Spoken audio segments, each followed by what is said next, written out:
So good morning, friends.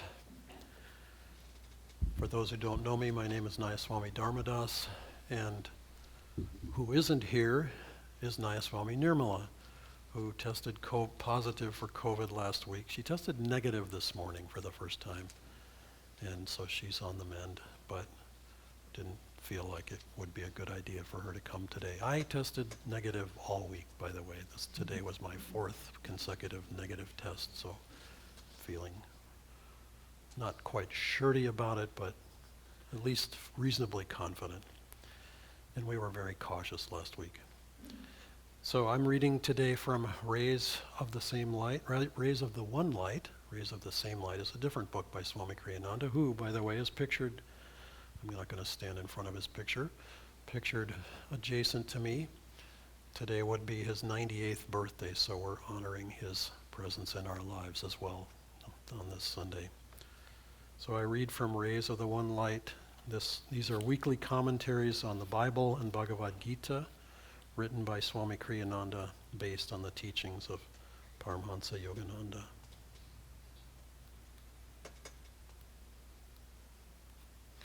And this week's reading is titled Activity versus Inner Communion.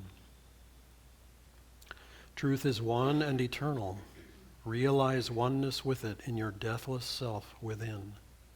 The following commentary is based on the teachings of Paramahansa Yogananda. Last week we contemplated the well-known story of Martha and Mary. Traditionally, this story has been offered to show the two classic approaches to salvation. The first through action and the second through prayer. The excuse of the Marthas of the world has always been, the church needs its Marthas too. Treatises, moreover, have been written to justify the Martha approach to piety, praising her self-sacrifice as, perhaps, an even higher demonstration of devotion. Thus do the unmeditative in religion try to justify themselves. Yet the fact remains that Jesus rebuked Martha. Elsewhere, moreover, he spoke of the virtue of feeding the hungry, curing the sick, and housing those who were homeless. It wasn't that he disapproved of serving people. Wrong attitude was the object of his criticism. What he was criticizing was forgetfulness of the true goal of right spiritual action. Good deeds outwardly, without inner communion with God, will result in good karma, but will not bring final freedom from all karma. The path to inner freedom was described by Paramahansa Yogananda in these words: be always calmly active and actively calm. As it says in the Bhagavad Gita, the 2nd chapter, he who is not shaken by anxiety during times of sorrow, nor elated during times of happiness, who is free from egoic desires and their attendant fear and anger, such an one is of steady discrimination in life. Do your duty in life, so counsels this great scripture elsewhere, but never lose sight of him to whom all action should be dedicated. Thus, through Holy Scripture, God has spoken to mankind. Om, Om, Om.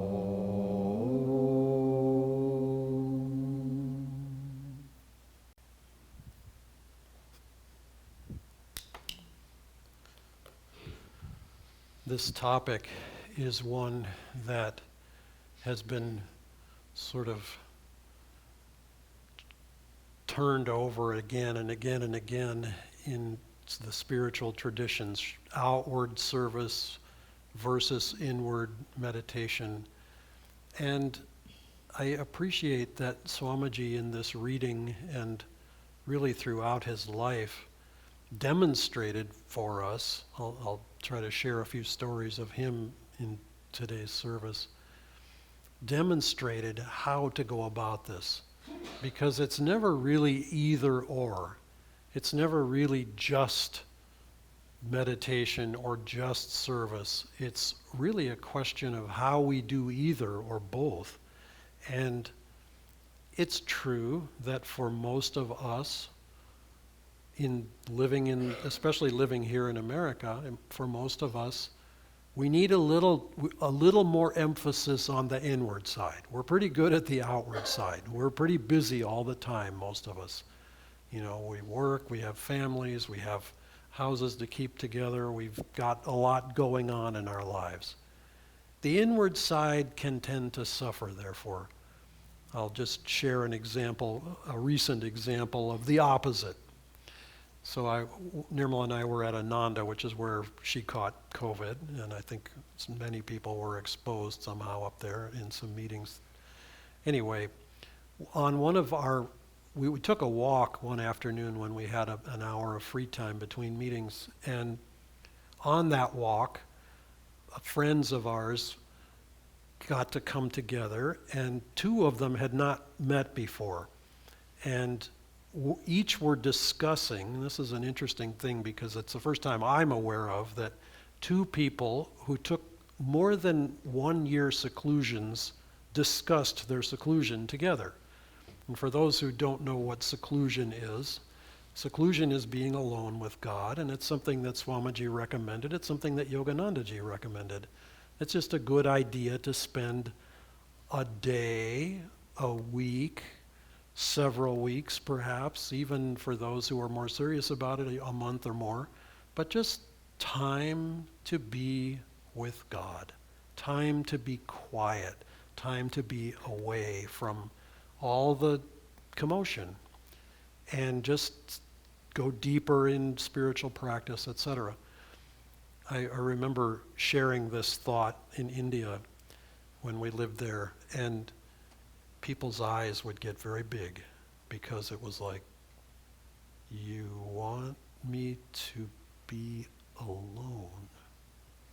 Why would I do that? Why would I want to do that? That sounds like torture. That sounds like very scary. But it's such a lovely experience. And you know, you can start with an hour. You don't have to start even with a day. But to just have quiet time to be. You know, if you're going to fall in love with someone, it helps to be with them. And so anyway, these two people were talking, and both of them agreed, although I heard more of the one side. One of them had taken several years of seclusion. I don't even know how many, but it was like 3 or 4. And said, you know, I got a little crazy by the end of it. In other words, it was not helpful because the long hours of meditation didn't have anywhere to go. You know, it wasn't possible for him to channel that into service or into outward activity other than exercise, which he did do. But he said that was too much. And so he ended up coming back and engaging in a more regular life, a spiritual life, but a more balanced life of service. And the other one had taken about a year of seclusion. And it was pretty challenging for him as well. Okay, side example here for just a moment. We have this place called the Forest Hermitage. It's up in Somerset. One of its purposes is seclusion. It has a lovely apartment. I don't normally digress into a commercial announcement, but I'm going to do it here because this is a spiritual announcement. Take seclusion. It really, really helps. Just even a day, even 2 days, a week if you can spare it. Swami always recommended for those who were serious to take a week out of a year and just have seclusion. But even if that's just way too far off into the crazy future, take whatever you can do, because it is really important to spend time with God. So coming back to Martha and Mary, somewhere, somehow, we have to strike that balance, because outward activity can become all-consuming. It can occupy our minds And it can change our identity or our sense of identity. It's not that it changes our identity. I mean, we are who we are on an inward level. Even without the body, we are a soul. But activity reinforces a certain kind of sense of, oh, this is who I am. I watched this happen to me many years ago when I got into the construction trades. And first I said, well, I'm learning carpentry, and then I'm learning to be a contractor. And at a certain point, it's like I'm a builder. I am a builder. It's like there was this identity. Later on, I came to realize that it's not that I was anything in particular that was different. It was just that repetition kind of instilled this sense, oh, well, that's what I do. In America, the first question that often gets asked after people get introduced is, well, what do you do? You ever think about that? What do you do? Not who are you? In India, I go back to there for another example. I remember being introduced many times and to people. And the introduction was, oh, this is my sister, or this is my father, this is my cousin, this is my somebody. I didn't even get a name out of the bargain. Just this, we'd have to tug a little bit to find out a name. It was just, this is the cousin, the sister, the brother, the whatever. No sense of what they do or anything. It's just, that's who they are. It's the connection, in other words. It was the family. It was the sense of relationship that was important in that culture, which is wonderful, which is powerful and beautiful. It has nothing to do with what people do. We get so caught up in, we are beings. We're not doings. I'm a human doing. I mean, that's not a typical saying. Nevertheless, we feel like, oh, I've got to go and do something. Well, fine, we do, in fact, have to go and do something because it helps us to get out of the hypnosis that we are this little self. I remember growing up as a kid in the Chicago area, and my dad's company had season tickets to the Chicago Bulls. This is pre-Michael Jordan, unfortunately. The Bulls were good, but they were not great. They got to the playoffs a number of times, but they didn't get very far in the playoffs. But we used to go to these games, and I'll tell you, and we had very good seats. They were right in the middle of the court, up about 10 rows, so your eye was kind of maybe a little above the rim, but not way up high. You weren't, not the nosebleed section looking down with binoculars. I mean, you could walk down to the first row and you could see how tall these guys were. And it was like, whoa, these are big, big dudes. Anyway, what I remember, what I connected with is this, when there's 20,000 people in a building and they're all screaming and hollering and, there's this wave of energy.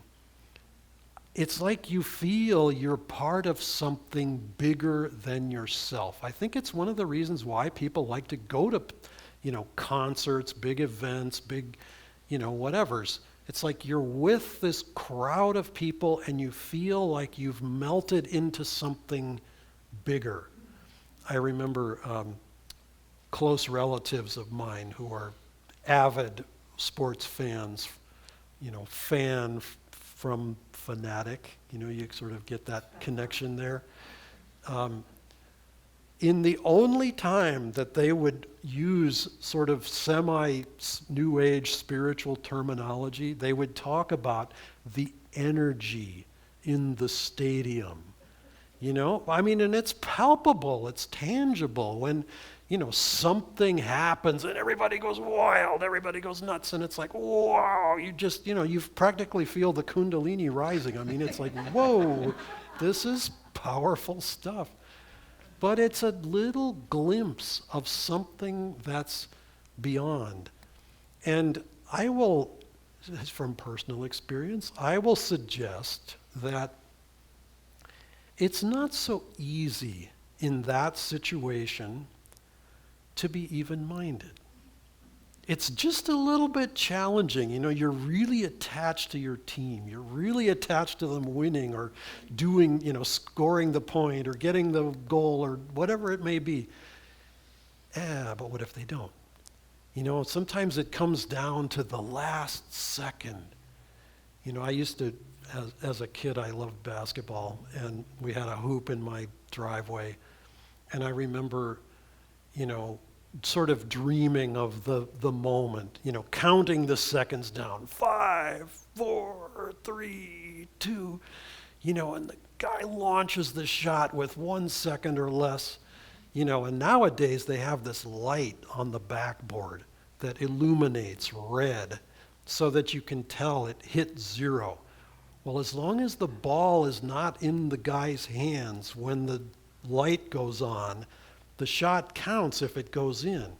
So, he fires the shot. Is it going to go in or is it going to clang off the rim? It's like nobody knows and everybody's poised waiting. Well, the ones who are for the team are going to be thrilled if the shot goes in, and the ones who are against the team are going to be thrilled if the shot goes off. And inevitably somebody's going to be disappointed.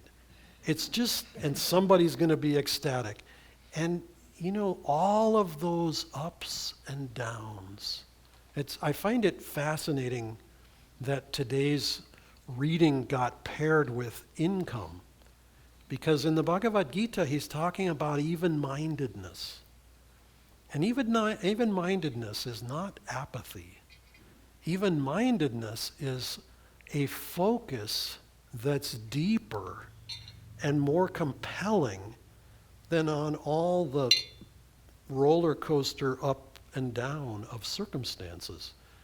Hence, whether it's spectacular, whether we won the lottery, whether we lost the investment in the stock or the house or the whatever it may be, whether it was spectacular or disastrous, there's something deeper. And it's that something deeper that meditation can help us to find. A reality that is not dependent on whether it went well or whether it blew up. And that's what we have to strive for. And it's one of the reasons that we recommend seclusion, because it helps us to touch something that's not going up and down all the time in our lives. I am reminded of an example that Swamiji gave in one of his books, and I'll expand on that example a little bit. He talked about the little kid going to the zoo, and he's so excited because, mommy and daddy are going to take him to see the tigers and the lions and the monkeys and the giraffe and the elephants and, all the different amazing creatures at the zoo. But after about 3 or 4 hours, he still wants to go see the big swordfish or, whatever else he hasn't seen. But he's starting to drag a little bit. And by the time lunch rolls around or whatever, it's like, I want to go home, I've had enough. It's like, and you can hear it, just the wails start to come up. All of us, in a sense, have, the old saying was, I don't know where this is associated with. Maybe it's like a casino on the East Coast. You pays your money and you takes your chances. In a way, we've all of us paid our money to get here, and we've all visited the amusement park. I assume probably almost everyone has gone to some amusement park at some time in their life. Maybe it was Disneyland, maybe it was, Great America, or maybe it was who knows what. Even just the county fair comes to town, and, the rides get all set up, and you pay admission. Some places you get to ride anything as soon as you're in the park. Other places you have to buy tickets for each separate ride that you want to go on. But everybody gets into the place and gets a chance to experience whatever they're looking for. And and it's like a divine right. All of us have claim this life, and we get the chance to find whatever experience we're looking for. And I don't know about you, but as a kid, you go to these places and it's like, well, let's try this one. And of course, this is the one where they spin you around, till you lose your lunch or your breakfast or whatever. You lose the popcorn that you were just eating. Or, you go to the next one and it's this amazing, roller coaster ride. That's really, when you're up at the top, it's incredible, but it's kind of scary because you come down, go shooting down at 100 miles an hour or whatever. I remember going on Space Mountain at Disney World or Disneyland when it was new, and it was like, whoa. You look like you're going to smash right into the lights, and at the last second the thing turns, and then it goes diving down. I think I was shooting up. It's just amazing. Well, life is a gigantic amusement park, and we have come to have fun, and we've come to do whatever. And there comes a point where if we just stay caught in all the outwardness of it, we just start to get tired. We want something deeper. In the reading, Martha and Mary are just, in a sense, giving two sides of something, but Mary is the one who's trying to listen and trying to tune in. And it's not that she's not also serving, because presumably she probably is also helping. Just at that particular moment, she wasn't serving outwardly. And all of us need to try to find that balance in life, because it's so easy to sort of get caught in, well, that's what I do. I'm busy doing. I was reflecting this recently. I don't know if your phone is this way, but I've noticed on my phone that actually it happens every Sunday at 9:13. I get a message on my phone. I don't know why it happens at all, and I don't know why it happens at 9:13 on a Sunday morning. But I guess I get a message telling me the average number of hours and minutes per day that my phone screen was on, which means right at the end of the fire ceremony comes this stupid message on my phone telling me. And I decided, and it's appalling sometimes how many hours this stupid thing was on in a day. And I decided on a metric. The metric is, my goal is to meditate more per day than my phone screen is on. It's a good little challenge. Think of that. I don't know if your phones have that, but try to think of that. Because an awful lot of the time that the phone screen is on is not answering the emails and the texts and the stuff that's you could arguably useful. It's just watching whatever's going on, reading the news, et cetera, et cetera. It's stuff that doesn't necessarily concern us. It's like mental potato chips. They're salty, they're oily, they're kind of useless carbs, minimal nutritional value, you could say. They don't have a lot of protein. It's like that. And that is a kind of, this is a scary thought, that is a kind of satsang. Satsang is one of these words that doesn't translate into English all that well. We use the word fellowship, but it's more like, who are you hanging out with? Who do you spend meaningful time with? Because if the meaningful time is with the talking heads on, TikTok, Facebook, news, whatever, then it's just itchy, sticky, potato chippy kind of stuff that doesn't, it's like it doesn't feed us. That's why we want to try to spend time with something deeper. And I just invite us all, dive into that. And without judgment. Some weeks are going to be worse. Some weeks are going to be better. Some weeks that the number may be crazy. We may feel like, no, I can't meditate any longer. I'm not getting it. I'm not good enough at it. To which I say, Yoga 101, basic principle. You can punctuate each word I'm about to say with a period at the end of it, okay? Do what you can.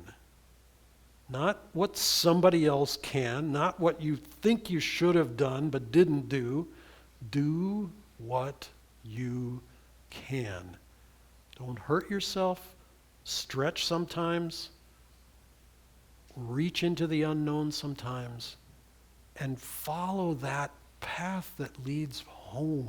All of us are looking for that home. And we get caught in the hypnosis that we belong to this world until one fine day we don't anymore. It's like the little whispers reading. You know, we don't necessarily know that there's a net around us and it keeps pulling closer and tighter, and you want to jump out of the darn thing and get into the ocean again, and ocean of communion with the infinite. That potential lives for all of us. We just have to claim it for ourselves. So we're going to